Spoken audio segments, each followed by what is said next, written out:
देखिए कुछ एग्जांपल कि डोमेस्टिक टेरिटरी में क्या शामिल होगा, क्या नहीं होगा।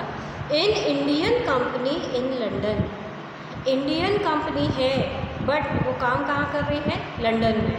लंदन हमारी डोमेस्टिक टेरिटरी नहीं है, भले ही कंपनी हमारी है लेकिन वो लंदन में काम कर रही है, तो वो लंदन की डोमेस्टिक टेरिटरी का कहलाएगा। Microsoft office in India, Microsoft Indian company नहीं है बट वो इंडिया की डोमेस्टिक टेरिटरी में हमारे देश के अंदर काम कर रही है, भले ही वो किसी भी कंट्री का है पर वो हमारे यहाँ काम कर रही है, इसलिए वो हमारी डोमेस्टिक टेरिटरी में आएगा। Company in India owned by a Japanese, India में जापान की एक कंपनी है, भले ही उस पर अधिकार जापान का है बट वो काम कहाँ कर रही है? इंडिया में, इसलिए वो हमारी डोमेस्टिक टेरिटरी में कहलाएगी। Office of Reliance Industries in New York, Reliance Industries India की है बट वो काम कहाँ कर रही है? न्यूयॉर्क में, तो वो हमारी डोमेस्टिक टेरिटरी में नहीं आएगा, वो न्यूयॉर्क की डोमेस्टिक टेरिटरी में काउंट होगा। Branch of foreign bank in India, foreign की कोई बैंक है बट उसकी ब्रांच कहाँ काम कर रही है? इंडिया में, यहाँ से काम कर रही है, हमारे अंदर आएगा, हमारी डोमेस्टिक टेरिटरी में। इंडियन एम्बेसीज इन जापान, अब यहाँ ध्यान रखना, एम्बेसी, इंडिया की एम्बेसी इंडिया ने अपॉइंट की है, भले ही वो किसी भी कंट्री में काम कर रही है, नो मैटर, इंडिया की जो एम्बेसी है हमेशा इंडिया की डोमेस्टिक टेरिटरी में आएगी, कहीं भी किसी भी कंट्री में हो कोई प्रॉब्लम नहीं। Branch of State Bank of India in China, State Bank of India की branch, State Bank of India India की बैंक है बट उसकी ब्रांच कहाँ? चाइना में, चाइना हमारी डोमेस्टिक टेरिटरी नहीं है, वो चाइना की डोमेस्टिक टेरिटरी में आएगा, इंडिया की डोमेस्टिक टेरिटरी में नहीं आएगा। रशियन एम्बेसी इन इंडिया, फिर ध्यान रखेंगे एम्बेसी की बात आ रही है, एम्बेसी किसी भी कंट्री की होती है, वो उसकी अपनी होती है, कोई भी कंट्री में वो काम कर रही हो वो मैटर नहीं करता। यहाँ पे लिखा है Russian embassy in India, Russian embassy है जो इंडिया में काम कर रही है, तो वो इंडिया की डोमेस्टिक टेरिटरी नहीं होगी, वो रशिया की डोमेस्टिक टेरिटरी में कहलाएगी। Tata rented its building to Google in America, America में टाटा की बिल्डिंग है, उसने वो रेंट पर गूगल को दी है, उसकी इनकम कहाँ जा रही है? अमेरिका को, तो वो अमेरिका की डोमेस्टिक टेरिटरी में आएगा, भले ही वो बिल्डिंग किसकी है? टाटा की, टाटा इंडियन है बट ये इंडिया की डोमेस्टिक टेरिटरी में नहीं आएगा। अब इसके बाद अपना पॉइंट आता है next, normal residents. Normal residents of a country refers to an individual or an institution who ordinarily resides in the country and whose center of economic interest also lies in that country. Normal resident कौन होता है? जो किसी country में लंबे समय तक 12 महीने तक या 12 महीने से ज़्यादा, 12 महीने या 12 महीने से ज़्यादा यानी 1 साल या 1 साल से ज़्यादा तक जिस कंट्री में रहता है और उसका इकोनॉमिक इंटरेस्ट यानी उसका जॉब, उसका ऑक्यूपेशन भी उसी कंट्री में रहता है, तो वो व्यक्ति वहाँ का नॉर्मल रेसिडेंट बन जाता है। सपोज़ कीजिए एक इंडियन है, उसका अपॉइंटमेंट हो गया लंदन में, वो लंदन में 12 महीने यानी साल भर या साल भर से ज़्यादा रहता है, वहीं पे जॉब करता है, अपनी इनकम कहाँ जनरेट हो रही है उसकी? लंदन में, तो वो वहाँ का नॉर्मल रेसिडेंट कहलाने लगेगा। तो नॉर्मल रेसिडेंट में कोई भी शामिल हो सकता है, इंडिविजुअल और इंस्टीट्यूशन दोनों।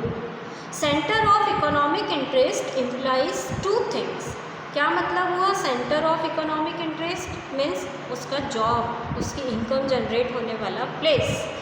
तो द रेसिडेंट लिव और is located with in the domestic territory, कि हमारा नॉर्मल रेसिडेंट, इंडिया का नॉर्मल रेसिडेंट कौन कहलाएगा? जो हमारी डोमेस्टिक टेरिटरी में रह रहा है 12 मंथ या 12 मंथ से ज़्यादा। The residents carries out basic economic activity of earning, spending and accumulation from the location. अब जो डोमेस्टिक टेरिटरी यानी इंडिया में रह भी रहा हो, इंडिया में जॉब भी कर रहा हो, इनकम भी इंडिया में ही उसको मिल रही हो, स्पेंड भी इंडिया में हो रही हो या सेव कर रहा है तो वो भी इंडिया में ही हो रहा हो, ये सारा काम हमारी डोमेस्टिक टेरिटरी के अंदर हो रहा है, हमारी बाउंड्रीज़ में हो रहा है। रहा है, इसलिए वो व्यक्ति हमारा नॉर्मल रेसिडेंट कहलाएगा। सपोज़ कीजिए एक नेपाल का व्यक्ति है, नेपाल से इंडिया में आकर उसकी जॉब लगती है और वो यहीं रहने लगा, यहीं जॉब करने लगा, सैलरी भी यहीं से मिल रही है, खर्चा भी यहीं पे हो रहा है, तो वो अगर 12 मंथ या उससे ज़्यादा टाइम पीरियड यहाँ रह लेता है तो वो इंडिया का नॉर्मल रेसिडेंट कहलाने लगेगा। अब यहाँ पर समझो कि नॉर्मल रेसिडेंट में किस किस को शामिल करेंगे और किस किस को शामिल नहीं करेंगे। Who will be include in national, who will be included as a normal resident and who does not. Foreign tourist and visitor, विदेशी इंडिया में घूमने आए, सपोज़ कीजिए अमेरिकन जयपुर घूमने आता है। जयपुर कहाँ है? इंडिया में। जयपुर घूमने आता है, घूमने लायक सिटी, बहुत लोग आते हैं, बहुत से टूरिस्ट आते हैं, ताजमहल देखने आते हैं, तो वो नॉर्मल रेसिडेंट इंडिया के नहीं हो जाएंगे। क्यों? क्योंकि वो आएंगे, कुछ समय तक घूमेंगे, ना तो वो यहाँ परमानेंटली रह रहे हैं, ना वो यहाँ जॉब कर रहे हैं, सिर्फ विजिट करने आए हैं, घूम के वापस चले जाएंगे, वो इंडिया के नॉर्मल रेसिडेंट नहीं होंगे। They are not normal resident of India. Next, foreign staff of embassies, official, consulates, militaries, कि अगर फॉरेन कंट्रीज़ ने अपने कॉन्सुलेट्स इंडिया में भेजे हैं, अपने एम्बेसीज इंडिया में इस्टेब्लिश की है, तो वो फॉरेन कंट्री के रेसिडेंट्स कहलाएंगे, हमारे रेसिडेंट्स नहीं कहलाएंगे। इंटरनेशनल ऑर्गेनाइजेशन, यूएनओ, WHO, ये भी इंटरनेशनल कहलाती हैं, ये हमारे कंट्री की नॉर्मल रेसिडेंट नहीं होंगी, बट इनमें काम करने वाले जो लोग हैं, those who are working in the international organization, they are the normal resident of their country from which they belongs to। Suppose कीजिए WHO की एक हॉस्पिटल इंडिया में है, उस इंडिया में अगर अमेरिकन डॉक्टर है, वो कहाँ का रेसिडेंस है? अमेरिका का। उस डॉक्टर का अपॉइंटमेंट हुआ है, वो इंडिया में रहकर काम कर रहा है, तो वो इंडियन नहीं होगा, इंडिया का नॉर्मल रेसिडेंट नहीं होगा। वो कहाँ का रहने वाला है? अमेरिका का, तो वो अमेरिका का नॉर्मल रेसिडेंट कहलाएगा। Crew members, foreign vessels, commercial travellers, seasonal worker, provided their stay in less than 1 year. बहुत से लोग सीजनल वर्कर होते हैं और सीज़न पे अपना वर्क करने आते हैं, कमर्शियल भी होते हैं, कुछ टाइम पीरियड के लिए आए, इंडिया में काम किया और चले गए, तो वो हमारे नॉर्मल रेसिडेंट नहीं कहलाएंगे। आप सबने देखा होगा जब ठंड होती है तो विंटर सीज़न में स्वेटर्स का, वुलन्स का मार्केट लगता है, टिबेटियंस आते हैं, नेपाली लोग आते हैं यहाँ पर, चाइनीज़ भी रहते हैं उनमें बहुत सारे, तो वो लोग यहाँ पर आकर बिज़नेस करते हैं, स्वेटर वगैरह बेचते हैं, वुलन बेचते हैं और एक पर्टिकुलर 2-4 महीनों बाद वापस यहाँ से चले जाते हैं, तो वो इंडिया के नॉर्मल रेसिडेंट नहीं हुए। वो क्या है? सिर्फ कुछ समय के लिए आए, यहाँ पर अपना बिजनेस किया और चले गए। उनने इनकम तो की, लेकिन उनका टाइम पीरियड क्या है? 1 ईयर। 1 ईयर से कम है, इसलिए वो यहाँ के नॉर्मल रेसिडेंट नहीं कहलाएंगे।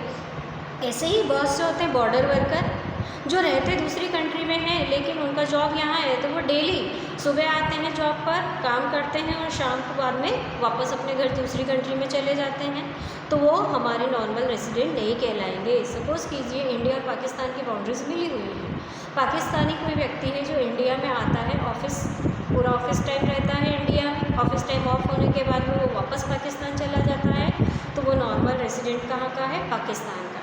वो रहता इंडिया में नहीं है, भले ही उसका इकोनॉमिक इंटरेस्ट यहाँ पे है, पर वो यहाँ का नॉर्मल रेसिडेंट नहीं कहलाएगा।